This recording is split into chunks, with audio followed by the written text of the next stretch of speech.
วงอุดมไซก็คือได้มีการจัดกองประชุมใหญ่ของสมาชิกพรรคครั้งที่6ของหน่วยพรรคหากทานสารประชาชนของแขวงอุดมไซ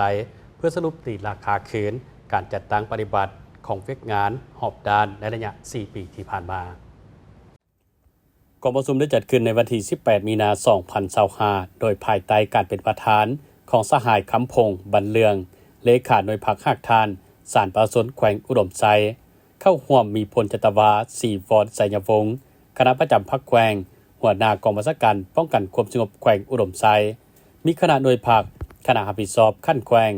อดีตคณะพรรคคณะดำองค์การจัดตั้งมหาชนพร้อมด้วยสมาชิกพรรคภายในหน่วยเข้าร่วมกองประชุมได้สรุปตีราคาคืนการเคลื่อนไหวจัดตั้งปฏิบัติบรรดาเวกงานหอบดานในระยะ 4 ปีผ่านมาคณะหน่วยพรรคได้นำเอาแนวทางนโยบายของพรรคมาเผยแพร่เสื่อมซึมเป็นต้นมติกองประชุมใหญ่ครั้งที่ 11 ของคณะบริหารงานศูนย์กลางพรรคมติกองประชุมใหญ่ครั้งที่9ขององค์คณะพรรคแขวงอุดมไซมติกองประชุมใหญ่ผู้พิพากษาทั่วประเทศครั้งที่ 11 มติกองประชุมใหญ่ครั้งที่ 5 ของหน่วยพรรคหากทานและนิติกรรมต่างๆของสายตังสายควงมาพันขยายเป็น5แผนงาน17โครงการและ48กิจกรรมเฮ็ดให้สมาชิกพรรคพนักงานรัฐกรภายในได้มีความหับหูและเข้าใจอย่างลึกซึ้งรักษาใดคุณทัดการเมืองคุณสมบัติศีลธรรมปฏิบัติแสดงออกคณะพรรคได้เอาใจใส่นำพาชี้นำต่อการดำเนินแก้ไขคดีเป็นพิเศษและถือเวียกงานดังกล่าวเป็นหน้าที่ต้นต่อฉะนั้นใน4ปีผ่านมามีคดีเข้ามายังศาลทั้งหมด833เรื่องในนี้ได้แก้ไขไปแล้ว828เรื่องยังค้างขาดเรื่องจำนวนคดีที่แก้ไขแล้วคู่ควมยอมรับและนำไปจัดตั้งปฏิบัติ791เรื่อง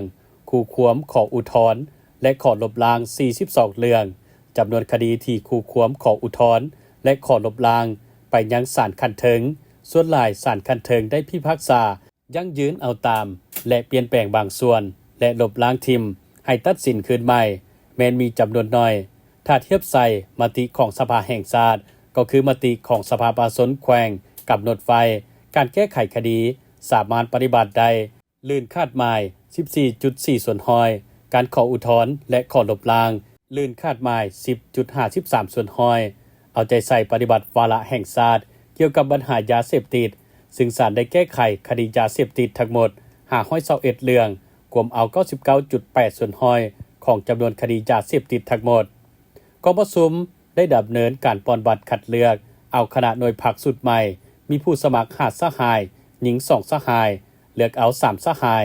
กองประชุมครั้งปฐมฤกษ์ได้ตกลงเป็นเอกภาพเอกสารอย่างสมบูรณ์รับห้องเอาสหายคำพงษ์บรรเลืองเป็นเลขาหน่วยพรรคสหายนางวิไสคอน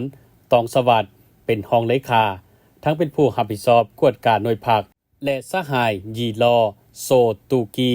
เป็นกรรมการหน่วยพรรคเพื่อสืบต่อนำพาชี้นำแบบแผนวิธีการจะตั้งปฏิบัติหน้าที่เวียกงานวิชาเฉพาะให้มีความเข้มงวดหัดกลุ่มและถูกต้อง